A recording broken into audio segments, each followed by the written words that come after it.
नमस्कार मित्रों, आज का हमारा वीडियो का टॉपिक है चिट फंड कंपनीज और पॉन्जी स्कीम्स के अंदर लोग पैसा क्यों घुमाते हैं।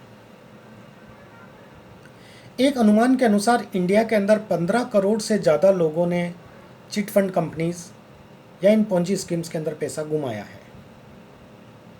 जेवीजी फाइनेंस से लेकर सहारा चिट फंड, शारदा जो लेटेस्ट स्कैम हुआ था, और पर्ल एग्रोटेक जैसे बड़े स्कैम्स शामिल हैं। सेबी की वेबसाइट पर अगर आप जाकर देखेंगे तो 350 से ज़्यादा कंपनियां हैं जो कि चिट फंड स्कैम्स के अंदर शामिल थी और बंद हो चुकी है। आपको इन स्कैम्स का अंदाज़ा इस बात से लगेगा कि सहारा चिट फंड का स्कैम अनुमानतः 15,000 करोड़ का था, शारदा का 21,000 करोड़ का था और पर्ल एग्रोटेक का तकरीबन 50,000 करोड़ का था। कई लोगों ने इसमें पैसा घुमाने के बाद आत्महत्या तक की है। अब क्वेश्चन आता है कि ये चिट फंड कंपनीज ऑपरेट कैसे करती है।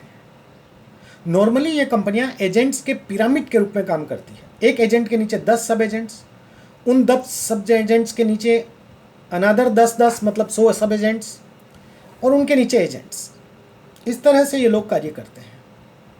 इन एजेंट्स को पैसा कलेक्ट करने के ऊपर 20 से 25, 30, 35% तक कमीशन मिलता है।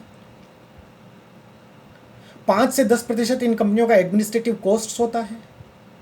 तो अगर एक इन्वेस्टर 1 लाख रुपया उसमें जमा करा रहा है तो कंपनी के पास तो 50,000 रुपया ही नेट जाता है। और ये कंपनियां 6 साल, 7 साल, 8 साल के अंदर पैसा डबल करने का लालच देती है, जो कि नेशनलाइज बैंक के फिक्स डिपॉजिट इंटरेस्ट से काफ़ी ज़्यादा होता है। और इसी लालच का शिकार गरीब, middle class, lower middle class और मिडिल क्लास लोग बनते हैं। अब क्वेश्चन आता है कि ये लोग इसमें पैसा क्यों लगाते हैं। तो पहला तो यही ग्रीड, एक लालच, और दूसरा सबसे बड़ा कार्य है कि ये जो एजेंट्स होते हैं ये लोग अपनी अपनी कम्युनिटी के अंदर काफ़ी पहचान वाले होते हैं। कंपनियां उन्हें ही एजेंट बनाती है जिनकी अपनी कम्युनिटी या अपने कार्य क्षेत्र के अंदर या अपने क्षेत्र के अंदर एक पहचान होती है, जिन्हें लोग जानते हैं, जिनके ऊपर लोग भरोसा करते हैं। उन्हीं का चेहरा देख करके लोग पैसा इन्वेस्ट करते हैं। वो कंपनियों को नहीं जानते, लेकिन इन एजेंट्स को जानते हैं। आपको ये जानकर आश्चर्य होगा कि पर्ल एग्रोटेक के तो तकरीबन 70 लाख एजेंट शामिल थे। 70 लाख। सुप्रीम कोर्ट ने 2016 में कहा था कि इन इन्वेस्टर्स का पैसा वापस दिया जाए, लेकिन आज तक किसी को पैसा वापस नहीं मिला। ये कंपनियां शुरू में तो मैच्योरिटी का पैसा ऑनर करती है, फिक्स डिपॉजिट्स का जब मैच्योरिटी का डेट आता है तब पैसा देती है, परंतु जैसे जैसे इन्वेस्टर्स की मैच्योरिटी का अमाउंट बढ़ता जाता है, प्रेशर बढ़ता जाता है और बाद में ये डिफ़ॉल्ट चालू करते हैं और फाइनली ये स्कैम में बदल जाते हैं और पैसा लेकर भाग जाते हैं। ये ऐसा क्यों करते हैं? पैसा कमाने के लिए, इजी पैसा, पॉलिटिकल संरक्षण इनको मिला होता है। जो संस्था सेबी वित्त मंत्रालय के अंडर में काम करती है और गवर्नमेंट पूरी तरह से फेल हुई है स्मॉल इन्वेस्टर्स को जो कि चिट फंड में पैसा डालते हैं उन्हें पैसा वापस दिलवाने में।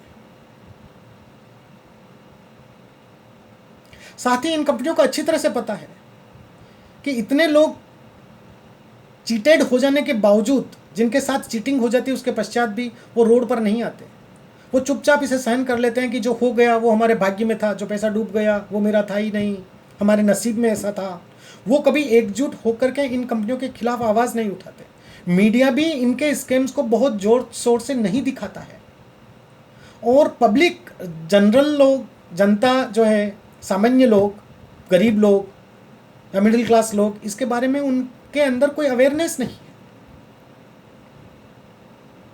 प्लस एक व्यक्ति जिसके साथ इस तरह की फाइनेंशियल चीटिंग हुई है, नॉर्मली वह उसके पश्चात बात करना अवॉइड करता है, क्योंकि हमारे समाज के अंदर किसी के साथ फाइनेंशियल चीटिंग हुआ है वो उस बात को ज़्यादा डिस्कस नहीं करता, क्योंकि उससे उसको लगता है कि उसकी प्रतिष्ठा और भी ज़्यादा डाउन होती है, लोग उस पर हंसते हैं। और इन्हीं चीज़ों का फ़ायदा उठाकर ये कंपनियाँ करोड़ों अरबों का चपत लगा जाती है। गवर्नमेंट क्या करती है? गवर्नमेंट उस कंपनी के टॉप 1 या 2 आदमी को पकड़कर जेल में डाल देती है और पैसा इन्वेस्टर्स को वापस नहीं मिलता।